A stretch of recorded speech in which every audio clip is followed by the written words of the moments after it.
ఒక విష్ణు పురాణము చెప్పాలంటే ఒక 2 నెలలు 3 నెలలు ఒక్క విష్ణు పురాణము చెప్పడానికే పడుతుంది. అంత విశేషాలు ఉన్నాయి అందులో. ఇట్లా సూర్య భగవానుని యొక్క కదలిక ఉత్తరాయణ దక్షిణాయనములు ఎలా ఏర్పడుతున్నాయి. ఉత్తరమంతా వెలుగు, దక్షిణమంతా చీకటి. అందుకనే ఉత్తరాయణము దేవతలు, పితృదేవతలందరూ ఉత్తరాయణములో మరణిస్తే అందరూ దేవతాత్వం వస్తుంది. దక్షిణాయనములో నరకము వస్తుంది, నరక ద్వారాలు తెరుచుకుంటాయి అన్నారు.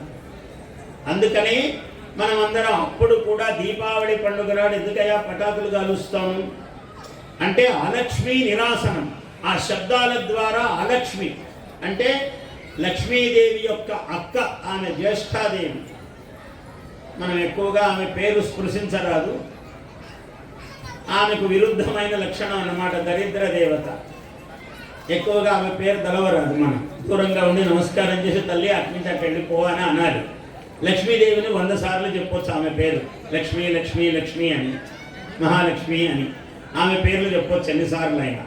అందుకని ఆ అలక్ష్మీ దేవత వెళ్ళిపోవడానికి ఈ శబ్దాలన్నీ చెయ్యటం అన్నారు.